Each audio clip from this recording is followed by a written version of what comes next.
1983 চনৰ আজিৰ দিনটোত নেলিত এক গণহত্যা হৈছিলে, যিটো ভাৰতৰ ইতিহাসত মানে অত্যন্ত কলা দিন বুলি ক'ব লাগিব। সেই হত্যা কণ কণ ল'ৰা ছোৱালীবোৰক টানি দুফাল কৰি ছিঙি হত্যা কৰা হৈছিলে।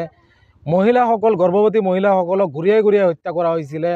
আবাল বৃদ্ধ বৃদ্ধাসকলক কাটি টুকুৰা টুকুৰ কৰি হত্যা কৰা হৈছিলে। এক ভয়ানক এক পৰিৱেশ। চৰকাৰী হিচাপ মতে যিটো সংখ্যা আছিলে তাতকৈ প্ৰায় ৩-৪ গুণ বেছি, প্ৰায় 5,000 পৰা 10,000 লোকক হত্যা কৰা হৈছিলে 6 ঘণ্টাৰ ভিতৰত। সেই নেলি এলেকাত তেজেৰে ৰাঙলী হৈ পৰিছিলে।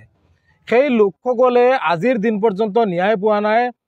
তদানীন্তন চৰকাৰে তিৱাৰী আয়োগ গঠন কৰি দিছিলে, কিন্তু তিৱাৰী আয়োগৰ প্ৰতিবেদনো আজি অত বছৰ হোৱাৰ পিছতো প্ৰতিবেদন ৰাজহুৱা নহ'ল।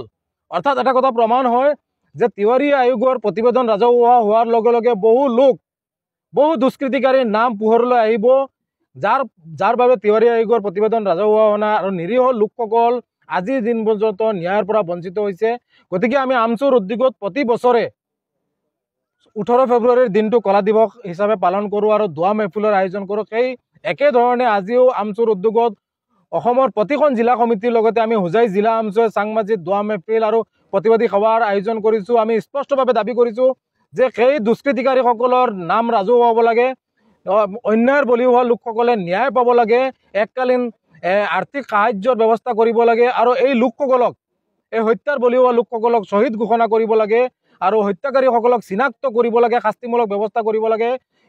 এই দাবীৰে আমি প্ৰতিবাদী সভা আয়োজন কৰিছোঁ আৰু আমাৰ দাবীসমূহ যদি নামানে আগন্তুক দিনত ইয়াতকৈ ভয়ানকভাৱে প্ৰতিবাদী কাৰ্যসূচী আমি কৰি যাম, কলা দিৱস পালন কৰি যাম। গতিকে স্পষ্টভাৱে দাবী জনাইছোঁ যে এই দুষ্কৃতিকাৰীক চিনাক্ত কৰিব লাগে, নিৰীহ লোকসকল, হত্যাৰ বলি হোৱা লোকসকলে ন্যায় পাব লাগে।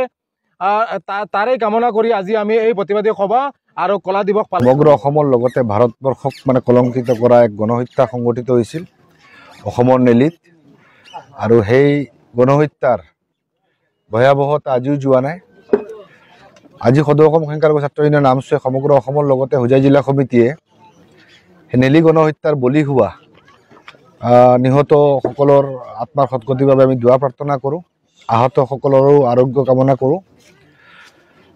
আপোনালোকে সকলোৱে জানে যে ভাৰতৰ ইতিহাসত হয়তো প্ৰথম এইটোৱে গণহত্যা আছিল যি গণহত্যাৰ বিচাৰ চৰকাৰে কৰা নাছিল।